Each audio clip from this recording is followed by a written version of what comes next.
తెలంగాణలో కాంగ్రెస్ అధికారంలోకి వచ్చి 2 ఏళ్లు పూర్తవుతున్న సందర్భంలో వచ్చిన కీలక మలుపు జూబ్లీహిల్స్ ఉప ఎన్నిక. జూబ్లీహిల్స్ లో బీఆర్ఎస్ కు బాగా పట్టుందని, అధికారంలో ఉన్న కాంగ్రెస్ గెలవడం కష్టమేనని కొందరు సొంత పార్టీ నేతలు కూడా అభిప్రాయపడ్డ స్థితి. కానీ సీఎం రేవంత్ మాత్రం మొదటి నుంచి ఉప ఎన్నికకు ప్రణాళికాబద్ధంగా పనిచేశారు. మంత్రుల బృందంతో పని చేయించారు. ఎక్కడా సమన్వయ లోపం లేకుండా చూసుకున్నారు. దీంతో కాంగ్రెస్ మామూలుగా గెలవడం కాదు, ప్రత్యర్థులకు దిమ్మ తిరిగేలా విజయం సాధించింది. బీఆర్ఎస్ పై సంపూర్ణ ఆధిపత్యాన్ని ప్రదర్శించింది. ఈ గెలుపు పార్టీలో ఆత్మవిశ్వాసాన్ని పెంచింది. ఇదే ఊపులో స్థానిక సంస్థల ఎన్నికలకు వెళ్లాలని కేడర్ నుంచి పెద్ద ఎత్తున డిమాండ్ రావడం, అందుకు హైకమాండ్ గ్రీన్ సిగ్నల్ ఇవ్వడం కూడా జరిగిపోయింది. కాంగ్రెస్ లో నూతనోత్సాహం నింపిన జూబ్లీహిల్స్ గెలుపు రేవంత్ నాయకత్వాన్ని కూడా బలోపేతం చేసింది. ఇప్పుడు రేవంత్ కూడా మరో విడత పాలన కోసం కార్యాచరణ తీసుకుంటారనే చర్చ జరుగుతోంది. ఈ అంశాలపైనే ఇవాల్టి చైర్మన్స్ డెస్క్.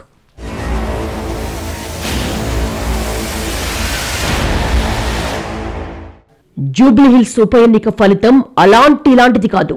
ఒక సాధారణ ఉప ఎన్నికని తీసిపారేసేది కాదు. తెలంగాణ సీఎం రేవంత్ రెడ్డి గ్రాఫ్ ను జూబ్లీహిల్స్ ఉప ఎన్నిక ఎక్కడికో తీసుకెళ్లింది. అంతేకాదు, తెలంగాణ కాంగ్రెస్ కు కొత్త శక్తినిచ్చింది. రేవంత్ నాయకత్వాన్ని ఫలితం మరింత బలోపేతం చేసింది. ఈ గెలుపు వల్ల ఎవరిపైన ఆధారపడకుండా స్వతంత్రంగా నిర్ణయాలు తీసుకుంటూ ప్రభుత్వాన్ని, పార్టీని రేవంత్ నడపగలుగుతారు. రేవంత్ రెడ్డి శక్తి సామర్థ్యాలు, నాయకత్వ లక్షణాలకు జూబ్లీహిల్స్ ఉప ఎన్నిక ఫలితమే ఒక ఉదాహరణ. జూబ్లీహిల్స్ ఉప ఎన్నిక రేవంత్ రెడ్డి పరిపాలనకు రెఫరెండం. అందుకు ప్రతిపక్షాలు చేసిన ప్రచారానికి సరైన సమాధానమిచ్చింది తెలంగాణ కాంగ్రెస్. రేవంత్ రెడ్డిని మరింత బలోపేతం చేసింది ఎన్నిక. మొన్నటి అసెంబ్లీ ఎన్నికల్లో తెలంగాణ కాంగ్రెస్ గెలుపులో రేవంత్ కీలక పాత్ర పోషించినా పూర్తిగా ఆయనకు క్రెడిట్ ఇవ్వడానికి కొందరు సీనియర్లు ముందుకు రాలేదు. కానీ ఇప్పుడు జూబ్లీహిల్స్ ఫలితం పరిస్థితిని పూర్తిగా మార్చేస్తుంది. ఇప్పుడు రేవంత్ ఘనతను కాదనడానికి ఎలాంటి కారణాలు చెప్పే పరిస్థితి లేదు. ఎందుకంటే జూబ్లీహిల్స్ లో గెలుపుపై మొదటి నుంచి బాగా నమ్మకం పెట్టుకుని తాను పనిచేయడమే కాకుండా కేడర్ తో కథం తొక్కిచ్చింది రేవంత్ రెడ్డి అని పార్టీలో ఎవరిని అడిగినా చెప్తారు. అందుకే గెలిచిన తర్వాత మాట్లాడిన మంత్రులంతా రేవంత్ కే క్రెడిట్ ఇచ్చేశారు. ఈ అంశం పార్టీలో మారిన రేవంత్ స్థానాన్ని చెప్పకనే చెప్తోంది. 2 ఏళ్లుగా ఎవరేమనుకున్నా సర్దుకుపోతూ సీనియర్లతో సమన్వయం చేసుకుంటూ పాలనపై ఫోకస్ పోకుండా జాగ్రత్తగా బండి నడుపుతున్నారు రేవంత్. ఆ సంయమనానికి తగిన ఫలితాన్ని జూబ్లీహిల్స్ గెలుపుతో రేవంత్ సాధించారు. ఇకపై రేవంత్ మరింత స్వతంత్రంగా పనిచేసే వీలు చిక్కినట్లయింది. రేవంత్ తన మార్కు పాలన చూపించే అవకాశం ఉంది. ఇన్నాళ్లు రేవంత్ కు స్పష్టమైన ఎజెండా ఉన్నా దాని అమలులో కాస్త తటపటాయించారు. కానీ జూబ్లీహిల్స్ గెలుపు తర్వాత మారిన పరిస్థితుల్లో ఆయన తనదైన శైలిలో ముందుకెళ్తారని భావిస్తున్నారు. ఈ విషయంలో దివంగత సీఎం వైఎస్ తో పోలిక తెస్తున్నారు. ఎందుకంటే 2004లో కాంగ్రెస్ గెలిచిన తర్వాత వైఎస్ రాజశేఖర రెడ్డి కూడా మొదట్లో పాలనా పరంగా, పార్టీ పరంగా ఇబ్బందులు ఎదుర్కొన్నారు. ఆ తర్వాత వచ్చిన కొన్ని సంక్షోభాలు రాజశేఖర రెడ్డిని నాయకుడిగా ఎక్కడికో తీసుకెళ్లాయి. రాజకీయాల్లో ఎదురయ్యే ప్రతి సంక్షోభం, ప్రతి పరీక్ష ఆ నాయకుడిని మరింత పదులు తేలేలా తయారు చేస్తుంది. ఇప్పుడు జూబ్లీహిల్స్ ఎన్నిక కూడా రేవంత్ రెడ్డి నాయకత్వ పటిమను పటిష్టం చేసింది. ఈ గెలుపు రేవంత్ కి, పార్టీ కూడా ఓ కొత్త శక్తినిచ్చింది. తెలంగాణ ప్రజలు వరుసగా 2 సార్లు అధికారం ఇస్తూ ఉంటారు. ఇది రాజశేఖర్ రెడ్డి, కేసీఆర్ విషయంలో రుజువైంది. ఇప్పుడు రేవంత్ రెడ్డి కూడా అలాంటి అవకాశం రావచ్చు. ఎవరైనా బలమైన నాయకుడిగా ఎదగాలంటే పాలన, సమన్వయంతో పాటు ఎన్నికల్లో ప్రచార నిర్వహణ, పోల్ మేనేజ్మెంట్ పైన పట్టు సాధించాల్సి ఉంటుంది. అప్పుడే ఆ నేతకు తిరుగులేదని అందరూ ఒప్పుకుంటారు. పోల్ మేనేజ్మెంట్ పై పట్టు సాధించి దాన్ని ప్రాక్టికల్ గా జూబ్లీహిల్స్ ఎన్నికల్లో ప్రయోగించారు రేవంత్ రెడ్డి. రాబోయే స్థానిక సంస్థలు, జీహెచ్ఎంసీ ఎన్నికల్లో కాంగ్రెస్ ఖచ్చితంగా 60-70% పైగా అనుకూల ఫలితాల్ని సాధించగలదు అనడానికి రేవంత్ సారథ్యంలో ఆ పార్టీ నేతలు చేస్తున్న కృషి ఒక ఉదాహరణ. స్థానిక సంస్థల ఎన్నికలకు పార్టీ హైకమాండ్ కూడా గ్రీన్ సిగ్నల్ ఇచ్చేసింది కనుక ఇక ఈ లక్ష్యంగానే రేవంత్ అండ్ టీం ముందుకెళ్తారు. పోల్ మేనేజ్మెంట్ విషయంలో మొదట్లో రేవంత్ వ్యూహాలను అనుమానించిన నేతలు కూడా ఫలితం చూసిన తర్వాత అభిప్రాయాలు మార్చుకుంటున్నారు. కాబట్టి స్థానిక జీహెచ్ఎంసీ ఎన్నికల్లో రేవంత్ స్కెచ్ కి ఎవరూ అడ్డు చెప్పకపోవచ్చు. రాబోయే స్థానిక సంస్థలు, జీహెచ్ఎంసీ ఎన్నికల్లో కాంగ్రెస్ ఖచ్చితంగా 60-70% పైగా అనుకూల ఫలితాలను సాధించగలదు అనడానికి రేవంత్ సారథ్యంలో ఆ పార్టీ నేతలు చేస్తున్న కృషి ఒక ఉదాహరణ. స్థానిక సంస్థల ఎన్నికలకు పార్టీ హైకమాండ్ కూడా గ్రీన్ సిగ్నల్ ఇచ్చేసింది కనుక ఇక ఈ లక్ష్యంగానే రేవంత్ అండ్ టీం ముందుకెళ్తారు. పోల్ మేనేజ్మెంట్ విషయంలో మొదట్లో రేవంత్ వ్యూహాలను అనుమానించిన నేతలు కూడా ఫలితం చూసిన తర్వాత అభిప్రాయాలు మార్చుకున్నారు. కాబట్టి స్థానిక జీహెచ్ఎంసీ ఎన్నికల్లో రేవంత్ స్కెచ్ కి ఎవ్వరూ అడ్డు చెప్పకపోవచ్చు. అప్పుడు మరింత దూకుడుగా రేవంత్ వ్యూహరచన చేసే అవకాశం ఉంది. అప్పుడు ఖచ్చితంగా మెరుగైన ఫలితాలొస్తాయని నేతలతో పాటు కేడర్ కూడా నమ్ముతోంది. ఒక్క జూబ్లీహిల్స్ గెలుపు కాంగ్రెస్ కేడర్ లో కాస్తో కూస్తో ఉన్న అనుమానాలను పటాపంచలు చేసింది. మంత్రుల్లో కూడా విశ్వాసాన్ని పెంచింది. ఇక రాష్ట్రంలో కాంగ్రెస్ కు తిరిగే లేదని గట్టిగా చెప్పే ధైర్యాన్నిచ్చింది. మొన్నటిదాకా జీహెచ్ఎంసీలో పార్టీకి బలమే లేదని భావన కూడా మంగళం పాడింది. ఇలా ఒకే ఒక్క విజయం కాంగ్రెస్ కు ఎన్నో సానుకూలతల్ని తెచ్చిపెట్టింది. అదే సమయంలో రేవంత్ బలమైన నేతగా స్టాండ్ అవడానికి కూడా జూబ్లీహిల్స్ గెలుపు దోహదం చేసిందనడంలో ఎలాంటి సందేహం లేదు. అభ్యర్థుల ఎంపిక, ప్రచార వ్యూహం విషయంలో ప్రయోగాలు కొత్తదనం మంచిదేనని అవి వర్కౌట్ అవుతాయని కూడా కాంగ్రెస్ కు తెలిసొచ్చింది. దశాబ్దాల మోస పద్ధతులకు తెరదించడానికి కావలసిన ఆత్మస్థైర్యాన్నిచ్చింది. ప్రతిపక్షాలు ఉద్దేశపూర్వకంగా విభిన్న ఎజెండాలతో సవాలు విసిరినా వాటన్నిటినీ కాంగ్రెస్ క్షేత్రస్థాయిలో తిప్పికొట్టింది. గతంలో ఎప్పుడూ లేని విధంగా పోలింగ్ ముగిసేదాకా ఎక్కడలేని పట్టుదలను ప్రదర్శించింది. అసలు కాంగ్రెస్ ప్రచార సరళి ప్రత్యర్థులకు అంతు చిక్కలేదంటే వ్యూహరచన ఎంత సంక్లిష్టంగా ఉందో అర్థమవుతోంది. ఓవైపు ప్రత్యర్థులకు ఉద్దేశపూర్వకంగా ట్రాప్ విసురుతూ మరోవైపు చాప కింద నీరులా పనిచేసుకుపోయే వ్యూహాన్ని కాంగ్రెస్ రేవంత్ నేతృత్వంలో విజయవంతంగా అమల్లో పెట్టింది. జూబ్లీహిల్స్ గెలుపు తర్వాత స్థానిక సంస్థల ఎన్నికల విషయంలో ఉన్న ససభిషలన్నీ తొలగిపోయాయి. స్థానిక ఎన్నికల్లో ఎలాంటి ఫలితాలు వస్తాయో అన్న అనుమానం ఇప్పుడు కాంగ్రెస్ కు ఏ కోసాన లేదు. ప్రతిపక్షాలు తమకు పోటీ ఇచ్చే స్థితిలో కూడా లేవని కేడర్ తొడగొడుతోంది. ఈ ఉత్సాహం, ఈ ఉల్లాసం వాతావరణం చూసే హైకమాండ్ కూడా స్థానిక ఎన్నికలకు గ్రీన్ సిగ్నల్ ఇచ్చేసింది. స్థానిక ఎన్నికల్ని, ఆ తర్వాత వచ్చే జీహెచ్ఎంసీ ఎన్నికల్ని సరిగా ఉపయోగించుకుని అక్కడ వచ్చే రిజల్ట్ తో అసెంబ్లీ ఎన్నికల కోసం గట్టి పునాది తయారు చేసుకోవాలనేది పార్టీ అభిప్రాయంగా ఉంది. స్థానిక సంస్థల ఎన్నికల్లో కనీసం 1,00,000 మంది పార్టీకి కొత్త నాయకులు తయారవుతారు. అలాగే జీహెచ్ఎంసీ ఎన్నికల్లోనూ 70% పైగా గెలుపు సాధిస్తే కాంగ్రెస్ కు బలమైన కింది స్థాయి నాయకత్వం ఏర్పడుతుంది. ఇది చాలు రేవంత్ నాయకత్వంలో కాంగ్రెస్ మరోసారి అధికారంలోకి రావడానికి. అందుకే ఈ ఎన్నికలను కూడా సీరియస్ గా తీసుకుని పనిచేయాలని ఇప్పటికే కింది స్థాయి వరకు స్పష్టమైన ఆదేశాలు వెళ్లిపోయాయి. ఆయా ఎన్నికలకు కావాల్సిన ఎజెండా కూడా రెడీగానే ఉందంటున్నారు. ప్రతిపక్షాల కంటే ముందే స్థానిక ఎన్నికలకు రెడీ అవ్వాలని ఇప్పటికే ఫిక్స్ అయిపోయింది కాంగ్రెస్. ఒక్కసారి కేబినెట్ లో నిర్ణయం తీసుకోగానే వెంటనే కార్యాచరణలోకి దిగనుంది. తద్వారా ప్రత్యర్థులకు ఊహకందనంత వేగంతో సన్నద్ధం కావాలని నిర్ణయం తీసుకున్నారు. జూబ్లీహిల్స్ మాదిరిగానే స్థానిక ఎన్నికలను కూడా రేవంత్ అన్ని తానే నడిపించే అవకాశాలున్నాయి.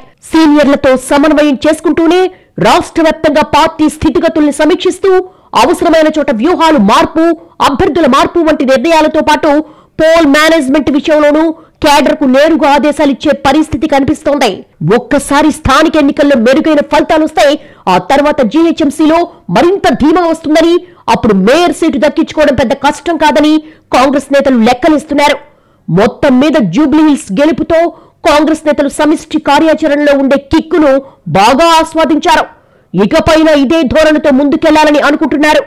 దీనికి తోడు కొంతకాలంగా రేవంత్ మరో విడత కాంగ్రెస్ దే అధికారమని చెప్పుకుంటూ వస్తున్నారు. జూబ్లీహిల్స్ గెలుపు తర్వాత కొందరు మంత్రులు కూడా ఇదే నినాదం ఎత్తుకున్నారు. ఇందుకోసం పాలనా పరంగాను వ్యూహాత్మకంగా వెళ్లాలని రేవంత్ ఫిక్స్ అయ్యారు.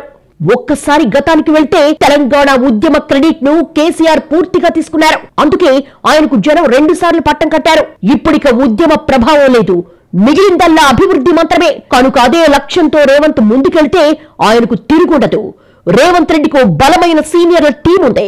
భట్టి విక్రమార్క, ఉత్తమ్ కుమార్ రెడ్డి, కోమటిరెడ్డి వెంకటరెడ్డి, తుమ్మల నాగేశ్వరరావు, జూపల్లి కృష్ణారావు, పొన్నం ప్రభాకర్ వీళ్లు రేవంత్ కు పార్టీకి పెద్ద బలం. వీళ్ల అనుభవం, పోల్ మేనేజ్మెంట్ ఎక్స్పీరియన్స్, రాజకీయ అనుభవం భవిష్యత్తులో కాంగ్రెస్ ను మరింత బలోపేతం చేస్తుంది.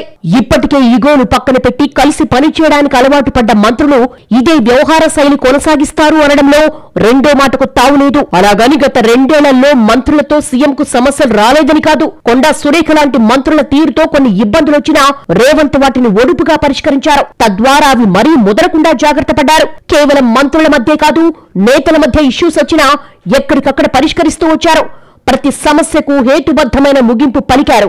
ఆ సమస్యలు పునరావృతం కాకుండా చూడడంతో కార్యకర్తల్లో కూడా మునుపటిలా సమస్యల వలయం ఏర్పడే అవకాశం లేదనే నమ్మకం కలిగించడంలో విజయవంతమయ్యారు.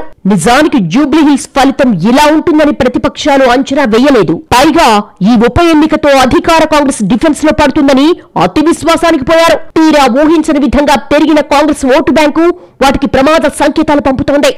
జీహెచ్ఎంసీ ఓటర్లు కూడా కాంగ్రెస్ కు అనుకూలమేనని తేలడంతో మొన్నటిదాకా ఉన్న భ్రమలు తొలగిపోయాయి. ఇక వ్యూహాలు మార్చుకోకపోతే కాంగ్రెస్ తో పోటీ పడలేమని గ్రహించాయి. పైకి చెప్పకపోయినా బీఆర్ఎస్, బీజేపీ కాంగ్రెస్ ప్రచార వ్యూహం, పోల్ మేనేజ్మెంట్ ను అధ్యయనం చేసే పనిలో పడ్డాయి. వీలైనంత త్వరగా కాంగ్రెస్ బలాలను పసిగట్టలేకపోతే రాబోయే రోజుల్లో ఏ ఎన్నికలొచ్చినా చిత్తుకాక తప్పదని తెలుసుకున్నాయి. కాకపోతే ఎంత త్వరగా కాంగ్రెస్ వ్యూహాన్ని తెలుసుకోగలరనేదే వాటి భవితవ్యాన్ని తేల్చనుంది. జూబ్లీహిల్స్ గెలుపు తర్వాత ప్రతిపక్షాలు తెలుసుకోవాల్సిన కీలక విషయం మరొకటుంది. అదేంటంటే కాంగ్రెస్ ఇంకెంత మాత్రం పాత కాంగ్రెస్ కాదు. 10 ఏళ్ల పాటు ప్రతిపక్షంలో ఉన్నప్పటి కాంగ్రెస్ కు, ఇప్పుడు రేవంత్ నేతృత్వంలో అధికారంలో ఉన్న కాంగ్రెస్ కు చాలా తేడా ఉంది. కానీ ఆ తేడాను ప్రతిపక్షాలు పసిగట్టలేకపోయాయి. పైగా కాంగ్రెస్ శక్తి సామర్థ్యాన్ని తక్కువగా అంచనా వేసి చావు దెబ్బతిన్నాయి. చాన్నాళ్ల తర్వాత ఎవరికి అంతు చిక్కని రీతిలో విజయం సాధించడం కాంగ్రెస్ కు సరికొత్త ఉత్సాహాన్నిస్తోంది. కేడర్ అయితే ఇక తమకు తిరిగేలేదని ధీమాతో ఉన్నారు. నేతల కంటే కేడర్ ఇలాంటి మైండ్ సెట్ తో ఉండడం పార్టీకి చాలా మేలు చేస్తుంది. ఈ ఉత్సాహంతో, ఈ ఉల్లాసంతో స్థానిక జీహెచ్ఎంసీ ఎన్నికల్లో కేడర్ కసిగా పనిచేయడానికి అవకాశం ఉంది. అప్పుడు ఖచ్చితంగా మెరుగైన ఫలితాలు వస్తాయని కాంగ్రెస్ అంచనా వేస్తోంది. ఇక తెలంగాణలో రాజకీయాన్ని తామే శాసిస్తామని, ప్రతిపక్షాలకు కూడా ఎజెండాను తామే సెట్ చేస్తామని కాంగ్రెస్ నేతలు చెబుతున్నారు. ఎప్పుడూ దూకుడుగా మాట్లాడే వారితో పాటు మొన్నటిదాకా పెద్దగా కౌంటర్లకు ప్రాధాన్యం ఇవ్వని నేతలు కూడా ఇప్పుడు మాట్లాడుతున్నారు. కాంగ్రెస్ ను తేలిగ్గా తీసుకోవద్దని హెచ్చరిస్తున్నారు. అసలు తెలంగాణలో కాంగ్రెస్ ఎప్పుడూ బలంగానే ఉంది. కాకపోతే నాయకత్వ లోపం, అనైక్యతతో విజయాలు సాధించలేకపోయింది. కానీ రేవంత్ రూపంలో సరైన నేతొచ్చాక కాంగ్రెస్ బలమేంటో బాగా బయటపడుతోంది. గతంలో రేవంత్ ను ఇష్టపడని సీనియర్లు కూడా ఇప్పుడు సమన్వయం చేసుకుంటూ సమిష్టి కార్యాచరణకు ప్రాధాన్యత ఇవ్వడం పార్టీకి ఎక్కడలేని బలాన్నిచ్చింది. ఈ కారణంగానే జూబ్లీహిల్స్ లో రికార్డు స్థాయి మెజార్టీ సాధించగలిగామని హస్తం పార్టీ నేతలు చెబుతున్నారు. కేడర్ దగ్గర నుంచి నేతలు, మంత్రులు, పీసీసీ చీఫ్ దాకా రేవంత్ దే క్రెడిట్ అని చెప్పడం పార్టీ ఏకతాటిపై ఉందనడానికి నిదర్శనం. అందుకు ప్రతిగా రేవంత్ సమిష్టి విజయమని చెప్పి అందరికీ క్రెడిట్ ఇచ్చారు. ఇలా పరస్పర సానుకూలత ఉండడం కాంగ్రెస్ కు మరిన్ని మంచి రోజులు తెచ్చిపెడుతుందని రాజకీయ వర్గాలు కూడా భావిస్తున్నాయి. తెలంగాణ ఇచ్చిన పార్టీ అనే పేరున్న రాష్ట్రంలో అధికారం దక్కడానికి కాంగ్రెస్ 10 ఏళ్ల పోరాటం చేసింది. ఆ దశాబ్ద కాలం సమన్వయం, సమిష్టి కార్యాచరణ కోసం నానా తంటాడు పడింది. చివరకు రాహుల్ గాంధీ స్వయంగా చెప్పినా కూడా అనైక్యతతో చేజేతులారా 2 సార్లు అధికారం చేజార్చుకుంది. కానీ 2023 అసెంబ్లీ ఎన్నికల సమయంలో మాత్రం ఆలస్యంగానైనా సీనియర్లు వాస్తవం గ్రహించారు. వరుసగా 3వసారి అధికారం దక్కకపోతే ఇక ఎవ్వరికీ రాజకీయ జీవితం ఉండదని తెలుసుకున్నారు. అందుకే అభిప్రాయ భేదాలు పక్కన పెట్టి ఎన్నికల్లో గెలుపు కోసం ఐక్యంగా పనిచేశారు. అందుకు తగ్గ ఫలితం కూడా అందుకున్నారు. అదే సమయంలో రేవంత్ నాయకత్వంపై కూడా మొదట్లో అభ్యంతరాలు వచ్చినా తర్వాత అంతా సద్దుమడిగింది. అప్పుడు కూడా కాంగ్రెస్ నేతలు రోడ్డెక్కపోతారా, తాము లబ్ధి పొందకపోతామా అని ప్రత్యర్థి పార్టీలు ఎదురు చూశాయి. కానీ వరుసగా 2 సార్లు స్వీయ తప్పిదాలతో ఓటమి కొని తెచ్చుకున్న కాంగ్రెస్ 3వసారి ఎవ్వరికీ ఛాన్స్ ఇవ్వలేదు. అధికారాన్ని ఒడిసి పట్టింది. ఆ తర్వాత కూడా సమిష్టి కార్యాచరణకు ప్రాధాన్యత ఇస్తూ టీం వర్క్ చేస్తూ వచ్చిన అధికారాన్ని పదిలపరుచుకునే దిశగా ప్రయాణం ప్రారంభించింది. మధ్యలో మంత్రుల మధ్య పొలలు పెట్టడానికి కొందరు చేసిన ప్రయత్నాలు ఒమ్మయ్యాయి. సీఎం దగ్గర నుంచి మంత్రుల దాకా ఎవ్వరూ ఇలాంటి యత్నాలను ఎంకరేజ్ చేయలేదు. పైగా ఎవరేం చేసినా తమ సమన్వయాన్ని చెడగొట్టలేరని తేల్చి చెప్పారు. దీంతో ఏదో చేద్దామనుకున్న వారికి కూడా ఆశాభంగం ఎదురైంది. ఇక ఎన్నికల హామీల విషయంలోనూ కాంగ్రెస్ ను ఎండగట్టడానికి గట్టి ప్రయత్నాలు జరిగాయి. కానీ ఆర్థిక పరిస్థితికి తగ్గట్టుగా పథకాలు అమలు చేస్తామని ముందే చెప్పిన కాంగ్రెస్ అందుకు తగ్గ కార్యాచరణ తీసుకుంది. ప్రతిపక్షాల విమర్శలు పట్టించుకోకుండా నేరుగా ప్రజలతో మాట్లాడటం అడ్వాంటేజ్ అయింది. ప్రభుత్వం ఉన్న విషయం ఉన్నట్టుగా చెబుతోందని, పారదర్శక పాలనను అనుమానించాల్సిన పనేముందనే అభిప్రాయానికి ప్రజలు వచ్చారని జూబ్లీహిల్స్ ఫలితం రుజువు చేసింది. మంత్రుల బృందంతో రేవంత్ కు సమన్వయం ఉందనడానికి కూడా జూబ్లీహిల్స్ ఎన్నిక పెద్ద ఉదాహరణ. ఈ ఉప ఎన్నిక తర్వాత రేవంత్ అటు పార్టీలో ఇటు ప్రభుత్వంలో 2 విధాలా బలోపేతమయ్యారు. తన ఆలోచనలకు అనుగుణంగా టీం కూర్పు, ఉన్న టీంతో పని చేయించుకునే అంశాల్లో మార్పు వస్తుందని భావిస్తున్నారు. ఇప్పటిదాకా కేబినెట్ కుదురుకోవడానికి సమయం ఇచ్చామని, ఇక వీలైనంత వేగంగా కార్యాచరణ తీసుకోవాల్సిందేనని రేవంత్ మంత్రులకు దిశానిర్దేశం చేసే అవకాశం కనిపిస్తోంది. త్వరలో జరిగే కేబినెట్ సమావేశమే కొత్త కార్యాచరణకు బీజమేస్తుందని కాంగ్రెస్ లో చర్చ జరుగుతోంది. ఈ విషయంపై కూడా అధిష్టానానికి రేవంత్ ముందే సమాచారం ఇచ్చారని చెప్తున్నారు.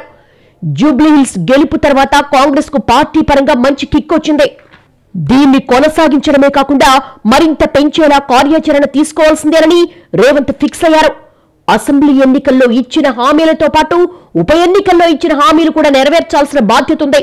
అందుకోసం ద్విగుణీకృత ఉత్సాహంతో పనిచేయక తప్పదు. ఇదే విషయాన్ని సీఎం మంత్రులకు నూరిపోసే అవకాశం ఉంది. ఒక్కసారి పై స్థాయి కేబినెట్ క్లారిటీ తెచ్చుకుంటే ఇక అక్కడి నుంచి అదే క్లారిటీ ద్వితీయ శ్రేణి నేతల మీదుగా కేడర్ వరకు చేరుతుందనేది పార్టీ లెక్క. అలాగే ప్రభుత్వంలోనూ తన మార్కు చూపించాలని రేవంత్ ప్లాన్ చేస్తున్నారు. పాలనా యంత్రాంగంపై మరింత పట్టు సాధించాలని కేబినెట్ కు సూచించే అవకాశం ఉంది. గతంలో మాదిరిగా చూసి చూడనట్టు పోయే ధోరణి ఇక ఉండదని, ఇచ్చిన ఎజెండా ప్రకారం పని చేయకపోతే నిర్మోహమాటంగా పక్కన పెడతామని, ఎవరిని ఉపేక్షించేదే లేదనే గట్టి సంకేతాలు పంపాలని భావిస్తున్నారు. పార్టీ మంచి జోష్ లో ఉన్న తరుణంలో ప్రభుత్వం కూడా అందుకు ధీటుగా పనిచేయాలని దిశానిర్దేశం చేసే అవకాశం ఉంది. అవసరమైతే 100 రోజుల ప్రణాళిక, నెల రోజుల ప్రణాళిక, ఏడాది ప్రణాళిక, ఇలా స్వల్పకాల దీర్ఘకాలిక లక్ష్యాలు నిర్దేశించుకొని పనిచేయాలని అనుకుంటున్నారు. ఒక్కసారి కేబినెట్ లో నిర్ణయానికి వస్తే ఆ తర్వాత గాంధీ భవన్ లో పార్టీ విస్తృత సమావేశం పెట్టి అక్కడ కూడా కార్యాచరణ వివరించే అవకాశం ఉంది. ఏం చేసినా ప్రత్యర్థులకు అందకూడదనే ప్రస్తుత ఎత్తుగడనే కొనసాగించాలని కూడా కాంగ్రెస్ ఫిక్స్ అయింది. అవసరమైతే ఉద్దేశపూర్వకంగా విపక్షాలను డైవర్ట్ చేయాలని కూడా సీనియర్లు సూచిస్తున్నారు. ఏతావాత జూబ్లీహిల్స్ ఫలితం మొత్తంగా తెలంగాణ రాజకీయాన్ని మార్చేసే అవకాశం కనిపిస్తోంది. అధికార పార్టీ పద్ధతి మార్చుకుంటే ఖచ్చితంగా విపక్షాలు మారక తప్పదు. అప్పుడు ఓవరాల్ గా రాజకీయ వ్యూహ ప్రతివ్యూహాల్లో మార్పు కనిపిస్తుంది. ఇక నుంచి ఖచ్చితంగా రేవంత్ నుంచి కొత్త పాలన ఆశించొచ్చు. జూబ్లీహిల్స్ విక్టరీ జోష్ తో స్థానిక సంస్థలు, జీహెచ్ఎంసీ ఎన్నికల్లోనూ రేవంత్ ముందుకెళ్తారు. ఇదే సమిష్టి కృషి, ఇదే వేగం అందుకోవడం ద్వారా రేవంత్ మరో విడత పాలనకు మార్గం సుగమం చేసుకునే పని మొదలుపెట్టే అవకాశం ఉంది. ఇప్పటిదాకా పార్టీ మరో విడత అధికారంలో ఉంటుందని కేడర్ మధ్యలో నాటేలా చేశారు. సమాంతరంగా ప్రజల మెదళ్లలోకి ఎక్కించే ప్రయత్నం చేశారు. ఇక మరో విడత పాలనా లక్ష్యాన్ని నిజం చేసే దిశగా గట్టిగా పనిచేయాలనేది సీఎం రేవంత్ ఆలోచనగా ఉంది. ఇది ఈ వారం చైర్మన్స్ డెస్క్. మరో అంశంతో మళ్ళీ కలుద్దాం. నమస్తే.